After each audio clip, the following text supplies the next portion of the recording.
Hi guys, this is Speak About Digital. In this video, I'll be comparing two popular platforms in the world of online newsletters, Beehiive and Substack. Each platform brings its unique set of features and functionalities to the table. We will compare these to help you decide which one better suits your needs. So, let's get started. Beehiive, known for its comprehensive feature set, serves as an all-in-one solution for website, email, data analytics, and more. It streamlines content management with a user-friendly system, simplifying the process for creators to organize and deliver successful newsletters.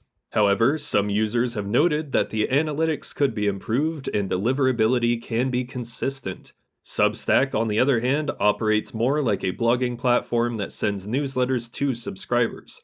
It's renowned for its user-friendly interface, but does charge a 10% fee on paid memberships. Yet, despite this fee, many creators find Substack's simplicity and ease of use appealing.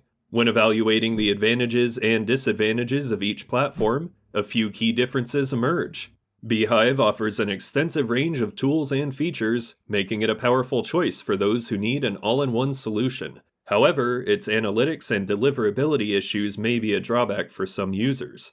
In contrast, Substack, with its user-friendly interface, is easy to navigate, but its 10% fee on paid memberships may be a disadvantage for some creators. Choosing between Beehiive and Substack largely depends on your specific needs.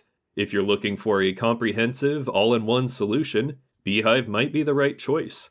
However, if you prefer a user-friendly platform and don't mind giving up a percentage of your revenue, Substack could be a better fit. Both Beehiive and Substack offer valuable tools for publishing online newsletters. They each have their strengths and weaknesses, and the choice between them should be guided by your unique business needs and priorities. To get started, simply sign up using the first link in the video description. Thank you for considering this option. Alright, that's it for this video. I hope you found this comparison useful and learned something new. So if you found this video helpful, please give it a thumbs up to show your appreciation.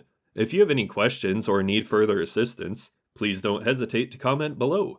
I will do my best to respond to all comments and provide helpful answers. Thanks for watching, and take care.